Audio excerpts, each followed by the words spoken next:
How does one gain experience in a certain subject when no company wants to hire people with no experience other than studying the subject for 5 years in college in that subject?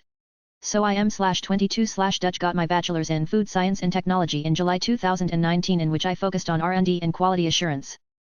For my studies I successfully interned at a local brewery and a Dutch potato chips factory. Right after I got my diploma I started searching for jobs in R&D, but after a year I've only gotten reactions on me not having enough experience in comparison to all other applicants. In the meantime I'm working in quality assurance, which also took months to find a job in, but how does one gain experience in a subject they like R&D when every company is looking for 4 to 5 years of working experience? Does your company do R&D? You can try and express your interest in it to your manager and start doing work adjacent to R&D, and then try to make a lateral move into that department. Yeah, guess I could, but even though it is a big company, it is a seafood company with not much R&D, so that together with everyone fleeing from that manager within a couple of months makes me hesitate. I do like the idea of going to another company for quality assurance and trying to eventually make that lateral move though. Thanks for that tip. R&D is a more competitive field and has more prestige than QA or production. It is also a large cost center for most companies, so it is not a position you can grow into as a candidate. They need someone that already has expertise. There are some entry-level roles usually with titles like associate scientist or assistant that do the grunt work of setting up production trials and filling out regulatory paperwork or nutrition labels. Also, a lot of manufacturing companies are outsourcing R&D to ingredient suppliers, so there's fewer jobs in general. To gain experience you can work in related areas of the company like QA, production, market research. You can also join trade organizations for food science or specific industries like baking, brewing, coffee, etc. A postgraduate degree would also likely improve your prospects. Thanks for the detailed answer. At our company QA actually does the paperwork and nutritional labels for new products. I'm currently trying successfully to slowly pull that type of work towards me. Would that be something to put on my resume or LinkedIn profile later on? I studied for 6 years in uni and companies still don't want to hire me because my lack of experience. The struggle is real, right? Job I got at the moment is in a remote piece of the Netherlands in a fishing village with less inhabitants than the company's got workers. They really needed me, so that's good. It is also not a nice company, but it is a start. Same boat, I'm in biology. No lab experience for work but only did 4 years of lab work with reports for class LOL, having trouble getting an entry-level job. Cross-training. That's what they mean by getting your foot in the door. You try to soak up as much information where you are and leverage that into your next position. Yup, this is a common way in for a lot of fields, especially if your desired spot doesn't have a clear-cut junior role. You're close enough to the action to learn some, and then you ask for more responsibility slowly. Cross-training sucks. Nothing wrong with staying in one spot. I did a bunch of volunteer and summer work, sometimes for free, as well as working jobs that weren't fun but still hit the experiences I was aiming for. Yet I've asked to do volunteer, often saying things like I don't have formal experience, but I've learned a lot about X along with what work I'd be doing in the industry, and I'm confident and committed to working here. If you don't think I'm a good fit, I'd be happy to work on some provisional basis or take an internship. Hasn't ever led to anything though. From my observations at my very corporate company, the engineers with engineering degrees bachelors had to work jobs that were beneath them in order to gain experience before moving on to R&D and engineering departments. One engineer had to work as a field service technician at first and the other engineer had to work as QA technician before moving on to the respective roles in R&D/engineering. Thanks, I'm totally prepared to work my way there. This is problem in a lot of jobs. One way around the experience is to know somebody who will say you're a good guy and know your stuff. You keep trying, you keep applying, and you get lucky and land an entry-level job. Take it from somebody who sent over 500 applications and recently got hired right out of college. I used to work R&D in the tech field. There is a path to getting an R&D job at the company of your dreams. Get on the phone with someone who hires for the job you want and say, look, I really want the R&D job but of course I need experience but I can't get experience until I get the job so I'm stuck in a catch-22. I will work any position on your R&D facility, even sweeping floors, just so I can get my foot in the door and learn/help on my own after hours on my own time or on my days off. You just need to get yourself physically there by any means necessary and then you become the best goddamn greenhorn workhorse they've ever seen. You say yes to everything and you help with everything and you slowly get yourself inserted into their workflow as a technician and someone who is only too happy to do grunt work. Within 6 months, you will have an unofficial position on the team and within 18 months they will create an official position for you. Edit, workflow equals workflow.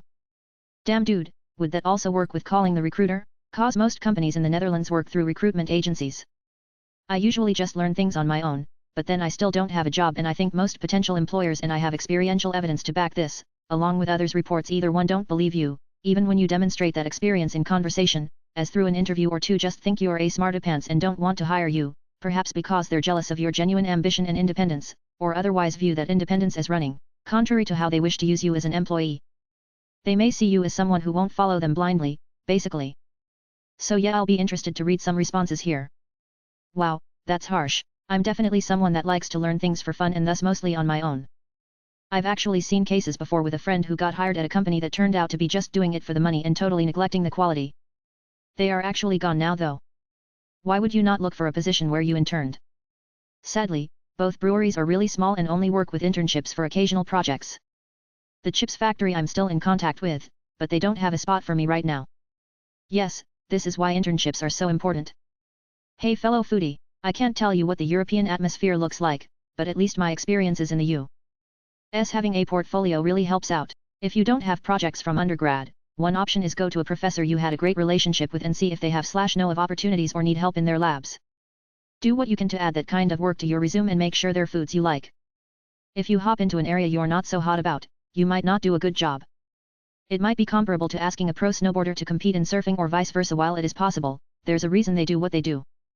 Another thing you can do is home experimenting, which is very unique to our field, that with a couple of expenses with nicer equipment, an IR thermometer or a digital scale are great examples. You can record kitchen top experiments that, even though you lack the fancy equipment, measuring and writing very detailed observations helps pave over any setbacks you have from not being in the wet lab environment. Record temp changes, color, texture, flavor, _detail over time, etc. You can do these home experiments on foods you like all while working for the QA department you're in. Don't lose that position. If you want to move up, talk to people. If someone in your department gains interest, take your shot and show what you are capable of. Having any experience at all, plus that extra work, is what attracts people to your resume. Keep one resume for updating your career track, but have one available for your creative profile that includes those mini projects or other activities that make you stand out. The field is much more competitive now with a lot of people having joined, so you need a bit more than your BS to get those kinds of roles. Find your R&D niche and keep working towards your ideal lifestyle. You can do it. Damn dude, great answer. I do actually work for a shrimp company now and I don't like shrimp, hehe. I am actually applying for a R&D traineeship with a BinBef in Belgium right now. They have this huge trainee program in all branches of their company. Had a video interview and everything, but are a lot of applicants left, so I won't get my hopes up again. I'm in IT. I kitted out a home lab for myself for like $3,000 over the course of a couple years. Not so easy in other industries. Also, the workplace should have these kinds of labs for hands-on learning. I would be concerned that neither of your internships resulted in full-time regular jobs at those companies. But I don't understand if you are seeking food-related R&D positions or any R&D. R&D is a path that by nature would tend to emerge from production experience bullet and also, and only with advanced science degrees. Luck and persistence. Sometimes changing states. Luckily changing states in the Netherlands is usually a 30-minute drive, lol. You're not gonna like this answer, but you are going to have to start at the very bottom. Most food manufacturers don't care that you have a degree, they only care about proven experience. I'm a baker and have been for 20 years, every single company I've worked at QAs have always been people who have been doing the job the longest, and not one of them has a degree. I'm from the UK though, so I don't know if it's the same in Holland, but I would guess it's somewhat similar. Interesting. Going by the fact that me and my fellow students all have jobs in position like QA, R&D, sales, process technology, I do think there might be a difference. Didn't expect that between the UK and Holland. Get your foot in the door in the crappiest paying job semi-related to your industry. Start asking around to see where everyone goes off to. That should give you an idea where you could go, if your degree matches the path that your resigning co-workers are going to. Because we fill every single entry-level job with returning interns. Why did you not get an offer from the companies you interned with? Co-ops and/or internships. Personally, I consider a degree without these to be pointless. Degrees have become for namesake, they don't mean much in terms of employability. That's the truth pill we have to swallow. Degree is only a paper, nothing more than that. R&D is popular, you're competing with lots of applicants with more experience than you, many of which have gained research experience on internships in companies or labs in uni, and many of whom have higher degrees than you do. You'll have better chances in Q, less popular but still lots of jobs, because QAs are needed pretty much everywhere that manufactures. As for making a lateral move from QA to R&D, those jobs don't really have much in common. I'm not really seeing what specific skills that not pretty much everybody has that you are gaining as a QA that would be applicable in a research position. It is all about verbal gymnastics and not actually about being able to do the job in question. Look up similar programs to what the company you are applying to uses and say you know those and can pick up on the new ones. Be warned, COVID-19 interview practices, it happened to me. They're recording Zoom interviews as I said, I asked, and they answered. This was yesterday afternoon. They seem to think recording these things for later review without a release form will somehow be helpful to their process. Be aware and stand up for yourself if you don't want your likeness and voice stored on a stranger's hard drive like you're auditioning for a part. If they email you questions beforehand, that may be a sign that this is what they're planning. I don't know for sure, but it sounds illegal to do without your consent or knowledge that a recording would be taking place. It certainly should be if it isn't, IMO. Depends on the state, I think. Yesterday, the hiring manager, I believe, was going to tell me, but of course she was recording before that. We opted you in hopes you won't opt out because we know you don't want to rock the boat psychology. I think what's going on is, they're being buried in applications, so this new method of sending out questions in advance limits interview time and lets them cattle call anyone they're interested in to a greater degree. They'll then record the interviews since they can't possibly remember everyone. And they're not treating these like a normal Zoom/remote interviews. Of course, this doesn't excuse this behavior. It may be better to wait this situation out if you can, until the vaccine has been widely applied. Seems people are taking advantage of the situation. True that it may be illegal depending on your location, but when has that ever stopped HR? I was asked to take a screenshot of the candidate before the interview, and when I informed the interviewee that I'd be taking one, she immediately positioned the camera in such a way that only her chin was visible. Didn't know where to go from there. What did you do? Haha. I wouldn't want that either. Again, I'm not an actor, what I look like shouldn't matter. Is this a case of boomer bosses getting carried away with technology because it is new to them? If you don't mind my asking, why were you asked to take a screenshot of the candidate? Tell them that's okay as you are recording it as well. I have a feeling employers will stop that practice real fast. Uno reverse card. Zoom tells you when a session is being recorded, and when you click continue you are agreeing to have the meeting recorded. If you don't agree, you hit cancel, which will leave the meeting. We record training session videos all the time, the participants aren't required to click continue on anything. I think this might be based on how your organization has Zoom set up. I know at my company, it does not require the participants to click continue for a recording. Unless OP is saying they used some sort of screen recording instead of the native Zoom recording. Which seems unlikely. I have version 5.4.1 on OS X, didn't see that. Last time I did this I needed to use Microsoft Teams at the interviewer's request. It is a big ask to have all of this updated IMO. How about a phone screen for the first interview? I have never seen this. I thought it was common practice that interviews could be monitored by the upper management of a company. News to me. Glad to see a variety of viewpoints here. Is it illegal across the world or only in some countries? Kansas, where I happen to be, but not where the interviewer was, doesn't require you to tell someone if they're being recorded via audio, for example, to my knowledge. I would assume any video is recorded. Not assuming so would be silly.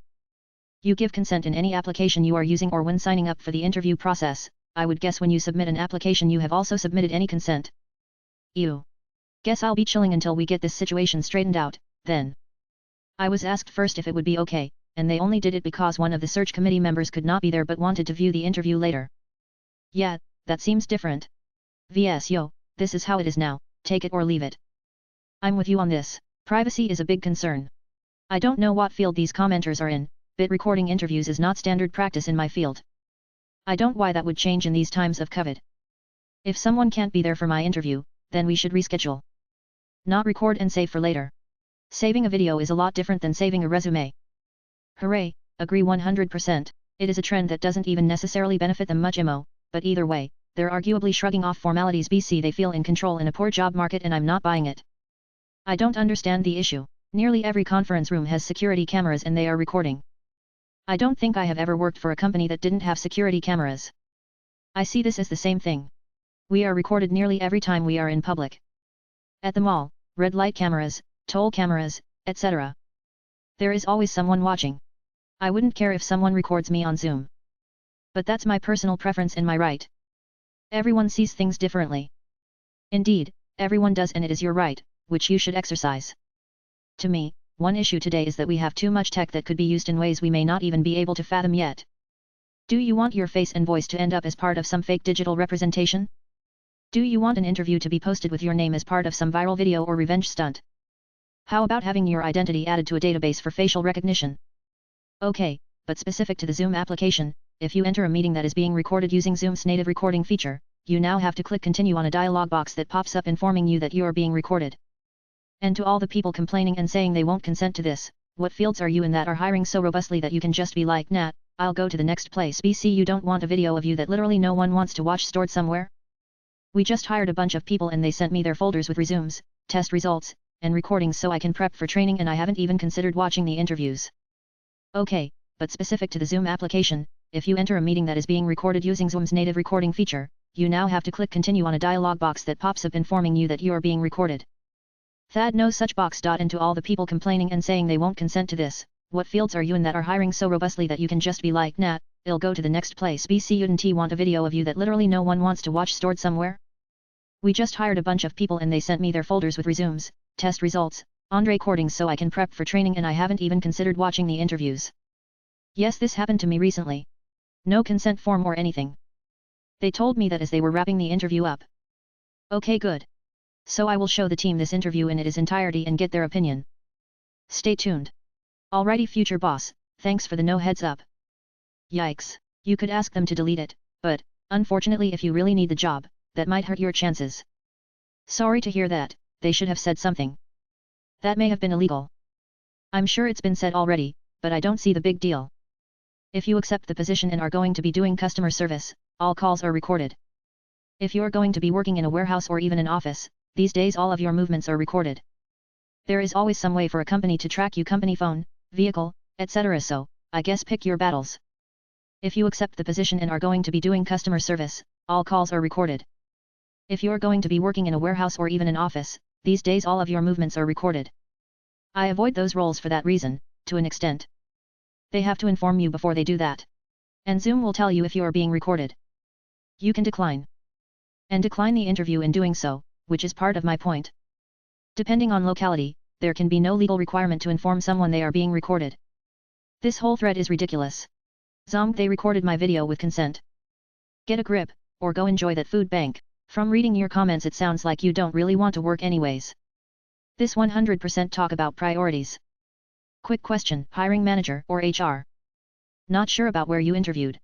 But anyone that interviews at my company gets recorded.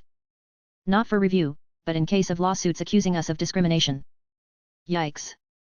People really care about this stuff. My interviews have usually been with a small group of people all wanting to ask me stuff. This would be a pain in a Zoom call, so I have no problem with 1 or 2 people asking me the list of questions and then the people who would normally be present in an interview to be able to see it later. I have no idea what they could possibly do with the video that I would care about. To be honest, anyone making a big deal about it I would discount from the running for being paranoid.